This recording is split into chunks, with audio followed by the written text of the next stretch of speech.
Shalom saudaraku yang dikasihi Tuhan, senang berjumpa kembali dalam Renungan SKS di hari ini.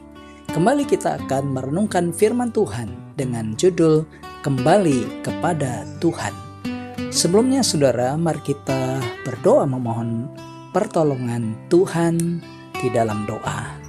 Tuhan Yesus, terima kasih untuk kasih dan penyertaan-Mu dalam hidup kami sampai saat ini. Terima kasih karena sampai hari ini Engkau masih memberi kesempatan kepada kami untuk mendengar firman. Siapkan hati kami agar kami mau dibentuk dan dipulihkan oleh Tuhan. Dalam nama Tuhan Yesus kami berdoa. Amin. Nah saudaraku yang dikasihi Tuhan Yesus Kristus, media sosial ramai membahas tentang orang-orang yang mengalami healing, mencari ketenangan hidup, atau ingin memulai hidup yang baru. Banyak orang ingin berubah, tetapi sering lupa bahwa perubahan sejati tidak dimulai dari luar dirinya sendiri, melainkan dari hati yang kembali kepada Tuhan. Hal itulah yang dialami oleh Yakub. Setelah berbagai konflik, ketakutan, dan kegagalan, Tuhan memanggil Yakub untuk kembali ke Betel, tempat di mana dulu ia pertama kali berjumpa dengan Tuhan. Mari kita membacanya, Kejadian 35 ayat 1-8. Allah berfirman kepada Yakub, "Bersiaplah, pergilah ke Betel, tinggallah di situ dan buatlah di situ mezbah bagi Allah yang telah menampakkan diri kepadamu ketika engkau lari dari Esau kakakmu." Lalu berkatalah Yakub kepada seisi rumahnya dan kepada semua orang yang bersama-sama dengan dia, "Jauhkanlah dewa-dewa asing yang ada di tengah-tengah kamu. Tahirkanlah dirimu dan tukanlah pakaianmu. Marilah kita bersiap dan pergi ke Betel. Aku akan membuat mezbah di situ bagi Allah yang telah menjawab aku pada masa kesesakanku dan yang telah menyertai aku di jalan yang kutempuh." Mereka menyerahkan kepada Yakub segala dewa asing yang dipunyai mereka dan anting-anting yang ada pada telinga mereka. Lalu Yakub menanamnya di bawah pohon besar yang di dekat Sikem. Sesudah itu berangkatlah mereka. Dan kedahsyatan yang dari Allah meliputi kota-kota sekeliling mereka, sehingga anak-anak Yakub tidak dikejar. Lalu sampailah Yakub ke Luz yang di tanah Kanaan, yaitu Betel. Ia dan semua orang yang bersama-sama dengan dia. Didirikannya mezbah di situ dan dinamainyalah tempat itu El Betel, karena Allah telah menyatakan diri kepadanya di situ ketika ia lari terhadap kakaknya. Ketika Deborah, inang pengasuh Ribka mati, dikuburkannyalah ia di sebelah hilir Betel di bawah pohon besar yang dinamai orang pohon besar penangisan. Nah saudaraku kasih Tuhan, 3 kebenaran sejati yang kita temukan dari ayat ini. Yang pertama, Tuhan memanggil kita untuk kembali kepadanya di ayat 1. Tuhan berkata kepada Yakub untuk pergi ke Betel dan mendirikan mezbah. Betel adalah tempat perjumpaan Yakub dengan Tuhan di masa lalu, saudara. Hal ini menunjukkan bahwa di tengah kegagalan dan dosa, Tuhan tetap memanggil umatnya untuk kembali kepadanya. Sebagaimana Yoel 2 ayat 13 katakan, "Berbaliklah kepada Tuhan Allahmu, sebab Ia pengasih dan penyayang, panjang sabar dan berlimpah kasih setia, dan Ia menyesal karena hukumannya." Jadi saudara, Tuhan tidak menjauh, justru Dia menginginkan kita untuk kembali kepadanya.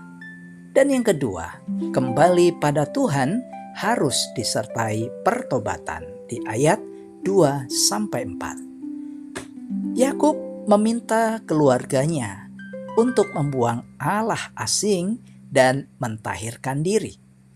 Tidak cukup hanya datang kepada Tuhan, saudara, tetapi juga harus meninggalkan dosa dan hal-hal yang menjauhkan kita dari Tuhan. Pertobatan sejati harus selalu disertai perubahan hidup sebagai buktinya. Itulah yang diinginkan oleh Yesus dalam Matius 3 ayat 8. Jadi hasilkanlah buah yang sesuai dengan pertobatan.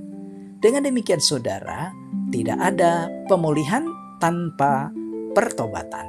Dan yang ketiga, Tuhan memberi perlindungan dan pemulihan bagi yang kembali kepadanya di ayat 5-8. Ketika Yakub taat, Tuhan melindungi mereka dalam perjalanan. Tidak ada yang mengejar atau menyerang mereka. Bagian ini, saudara, menunjukkan bahwa ketaatan kepada Tuhan itu membawa penyertaan dan perlindungan Allah bagi orang yang percaya kepadanya. Di dalam Kristus Yesus, saudara, kita pun juga menerima jalan pemulihan yang sejati.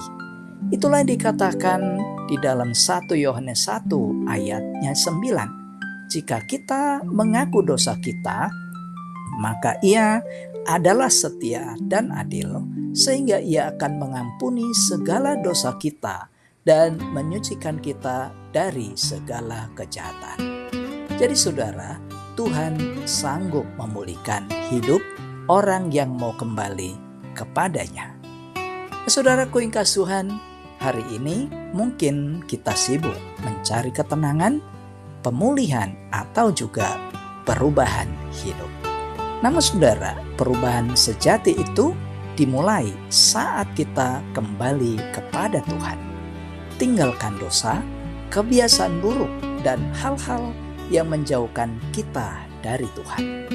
Bangun kembali kehidupan dalam doa, ibadah, dan juga firman Tuhan.